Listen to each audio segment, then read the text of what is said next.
Hello, I'm Harry Harding, and welcome to my new online series. These are troubling and uncertain times for actors, and indeed for the theatre industry. So I thought, whilst we're all locked down, I would keep in touch with my fellow creatives by talking about our favourite subject: ourselves.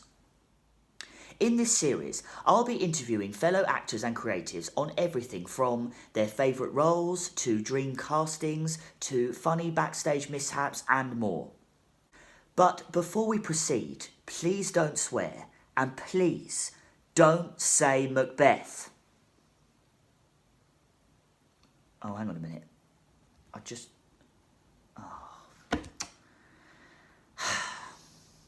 Cue the titles.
My guest this episode is singer-actor Eleanor Rosser-Smyth. Eleanor is a London-based classical soprano and actor, currently training for a master's degree in voice at Trinity Laban Conservatoire of Music and Dance under Linda Hurst and Eamon Mulhall. She is generously supported by the Harpenden Music Foundation. Eleanor's musical education began at the Junior Guildhall School of Music and Drama, followed by a move to the Junior Royal Academy of Music, specialising in voice and flute. Prior to starting her master's degree, Eleanor regularly cantored at Westminster Cathedral. In 2018, she played Anne in Polly Teal's Bronte, and later that year, Kerry in the outstandingly directed Wizenwig by John Finnemore. Recently, she has performed with Martin Creed at the Hauser and Worth Gallery and the Tate Britain. Eleanor, welcome to the show. Please don't swear and please don't say Macbeth. First of all, how are you doing? How are you coping in lockdown? Have you been keeping busy? Yeah, I have been keeping quite busy. I mean, I am still doing my master's at Trinity Laban in classical singing, and they're trying to carry on term as normal. So this is our third term, which sadly is meant to be our performance term. So of course that's not happening. Those projects aren't happening, but we're still having like Zoom online singing lessons, tutorials. So there's a lot more going on than I kind of expected it to, I suppose. And I'm really intrigued by all the creative collaborations that are going on. I mean, stuff like this is so awesome. So I'm keeping busy doing things like this. And then collaborations with the people that I would usually be performing with at college. We're doing stuff with the a cappella app and with iMovie and putting stuff together and having time to do things that I wouldn't usually do, or do like music I wouldn't usually do, or look at plays that I wouldn't usually look at, things like that. So I'm all right, keeping busy. Excellent. I mean, you certainly seem to be very productive. You've been uploading quite a lot of videos of yourself singing, which have been beautiful. Is that part of your studies then, or is that just something you're doing? Yeah, well, what I wanted to feel like was when we finished this period of lockdown, I wanted to feel that I'd achieved things that I wouldn't necessarily have had time to do otherwise. And one of the challenges I set for myself was to grow my social media channels and get my website up and running. So the website's kind of almost there. It's pretty fiddly, these sorts of things, aren't they? But with the recordings, I'm just trying to grow my Instagram, start a Facebook page, and so obviously to kind of create exposure for yourself. Yes. But also it's quite good to force yourself to record yourself, I think. One, from a learning point of view and listening to yourself back, but also just to remind people what you are doing and try and share more. I think it boosts your confidence too in the long run. So Absolutely. yeah, it's not a requirement of the course, but it's something that I'm trying to ask of myself. Excellent, lovely. So do you want to talk a bit about your education? So you specialised in voice and flute at the Junior Guildhall School of Music and the Junior Royal Academy of Music. Yes. Do you have a standout memory of your training at those two establishments? One of the things my parents always talk about it as well, actually, was when I was at Guildhall, and obviously you've got these, I was young when I was at Guildhall, but you've got these incredible performance spaces, and they've got this great recital hall, and we did a performance of the Pirates of the Caribbean soundtrack, and I was playing for this, I wasn't singing, but it was just awesome. It was such obviously it's such a cool piece of music, and to be playing with musicians of such a high standard in these amazing surroundings, I think moments like that just really stick in your memory. Even though that was years ago now, I think back to that and think, oh, I'm so lucky to just be there. And then at Academy, we used to do opera scenes every year, and again collaborating with just really amazing young musicians and getting the chance to go out on stage regularly and get a bit more used to performing was I was so lucky to have that opportunity, really. And it was great because that was all on a Saturday, and it was so nice having done Monday to Friday in normal school to then have this like escape on a Saturday where you're just surrounded by like-minded people doing what you love best. So of all the characters you've played, both in plays and indeed in opera performances, who would you say is your favourite and why? Can I have two? Of course you can have two, as it should. Yeah. The first one has got to be, if we're talking like in a opera sense, it would be Barbarina in Marriage of Figaro, which I haven't sung the whole role. I've sung scenes of her role at Trinity, and I just love her because she's like she's not the main female character in the opera, but she's such a feisty little woman, and I just love that. And she's also meant to be really young, and it really helped. I'm very short, so it helps that that's kind of my casting type. So I love her, and I would love to play her the whole role at some point. And then in terms of plays, I mean, it has to be Anne Bronte in Bronte, which we did at the Barn Theatre, because I think that play was such an important moment for me as a performer, like as a young adult trying to work out what I wanted to do and where I wanted to go. I mean, the play as a whole was magical because I felt we were just surrounded by the right people and all in the right place at the right time. But Anne herself, again, a really strong female character. All of the Bronte sisters were ahead of their time. But I didn't know much about Anne before. Like, if you'd asked me about the Bronte sisters, I wouldn't have been like, yeah, Anne Bronte. And I loved finding out about her and bringing her to life. And it was just such a joy to get to be her every evening. So I will never forget playing her, and I would play her again in a heartbeat, definitely. I mean, you were exceptional as Anne, and you're absolutely right. I've discussed this in a previous episode about how doing Bronte was such a life changer because it made you look at your own career and think, what am I going to do now? Yeah, all of us, it had that effect, I think. I mean, I loved being surrounded by you guys who were taking your craft seriously, and it made me think, hang on, I can take this seriously as well. But I feel like we all then went on to do slightly different things. Like, you know, we found our direction more after that play because we'd had that support, I suppose. Just was amazing. Still got the picture up in my room of us all. So you're currently doing your masters, which you touched upon earlier, in voice at Trinity Laban Conservatoire of Music and Dance, but you did your bachelor's degree at Durham University in history. I did. So was there a reason that you decided to change the direction of your education? I mean, was that a career-based decision? And were there influences such as certain performances or changes in your circumstance? I think, I mean, as we already said, I was lucky enough to go to junior music school Mm-hmm. from a young age, and I was also always involved in the performing arts. You know, I did all of the summer schools that we would do and the holiday camps where you'd go and put on a musical or a show in a week.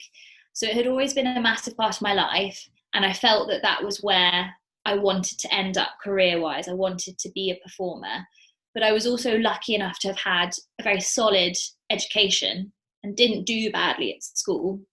And because I was veering towards classical singing or theatre as opposed to musical theatre, you kind of have a longer shelf life with that because your voice carries on maturing for so long. I mean, you're not going to hit your peak until your 30s. Mm-hmm. So I was encouraged by school and by my parents to do a academic degree first, which is where Durham came in.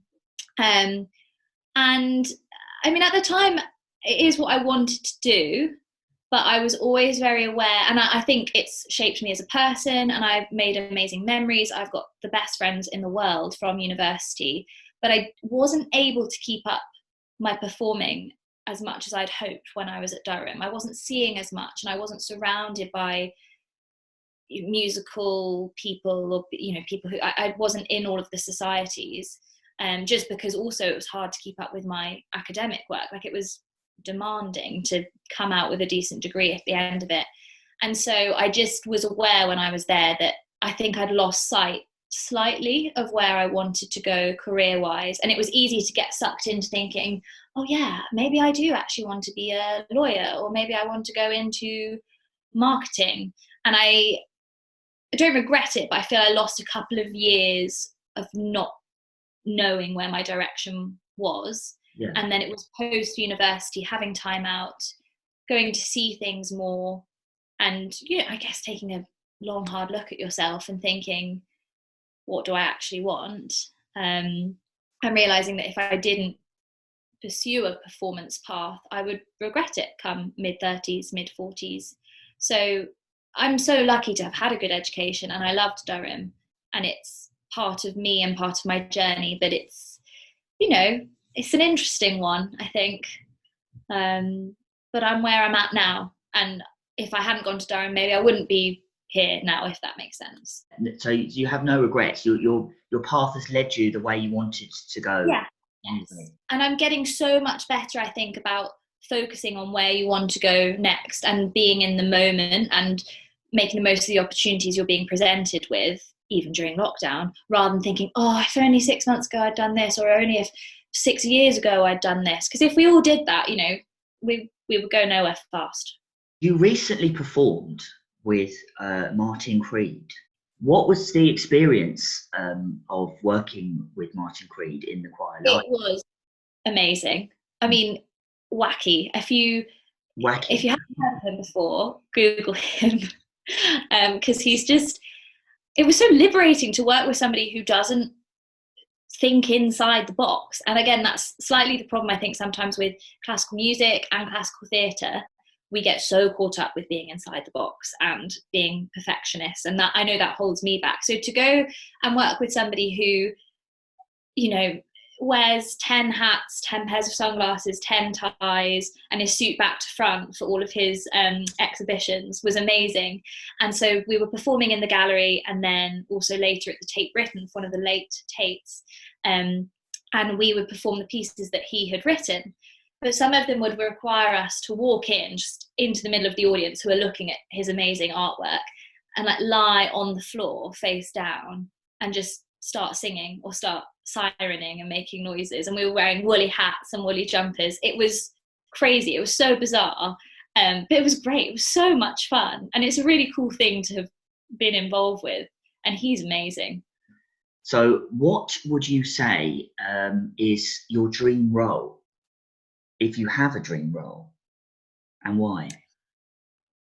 Okay, so one of them I've touched on, which is Barbarina. Right. In Le Nozze di Figaro, so one of Mozart's operas, because I just love it. It's one of my favorite operas. It's one of my favorite roles.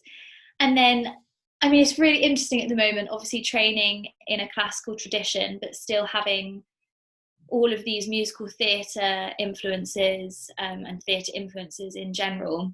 And I still have such a huge attachment to musical theatre, but I would say more classical musical theatre. So if I was also being honest, and it's funny because I think sometimes at music college people could be a bit snobby about it, but I mean, to play somebody like Cosette in Les Mis would be the dream. I think that would probably be the dream role, because the music is gorgeous, the production is gorgeous. I mean, it's a bit like an operetta because it's all sung. There isn't really dialogue in it, is there? But I think that would be the big dream role, Cosette. I think that's a brilliant answer. You'd be a fantastic Cosette. Thank you, Harry. Have you performed any of her songs before in a concert or in some capacity? Well, the year after we'd left sixth form, actually, in St Albans, the year below put on Les Mis, and I was gutted because I'd literally just left. But they did a gala night the year after, and the girl who'd sung Cosette couldn't do it. Yes. So they asked, and I was like, yes. So they asked me to come and sing. So I didn't get to perform the role, but it was that situation where you go through you do a bit of a medley and go through all the highlights. And I remember it so vividly. Actually, that's another standout point for me in kind of performance experiences. I remember singing it and just thinking, oh, I love this so much. And the thought of being able to do that, every night is such a privilege. And I think that's, for performers, that's the joy, isn't it? And that would be the dream for most people, to know, one, obviously having the security of doing something every night long term, but just, it would be amazing to sing that role, to perform that character night after night would be incredible. So having that snippet was tantalising. A slice of the cake. A slice of the cake, but I want the whole cake. Well, I know you do. So finally, are there any projects in the future? Anything that you're looking forward to getting back to? Yeah, I mean, it's a bit hard because obviously a whole heap of stuff's on hold. I was meant to be doing opera scenes this term at Trinity, and we were doing a modern opera called The Cunning Little Vixen, which was due to be performed in July, which was really fun. It's all like woodland animals, so going to be awesome costumes. But that's sadly not happening.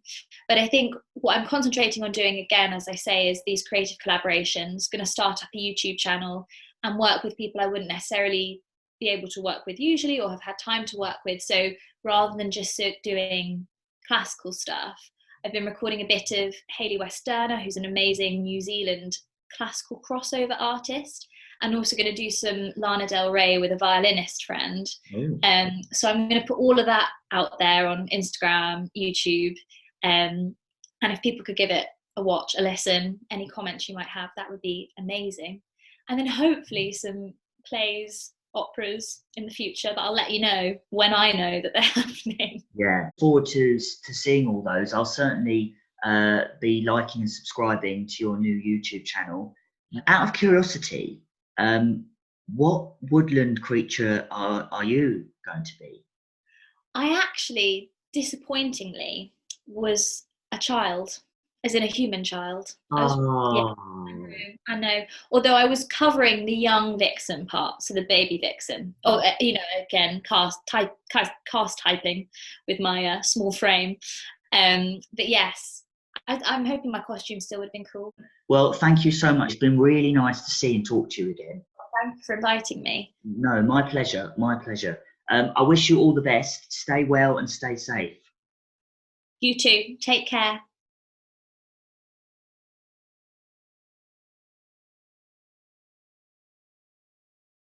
If you would like to be a guest on my show, then you can send me a private message on Facebook or Instagram.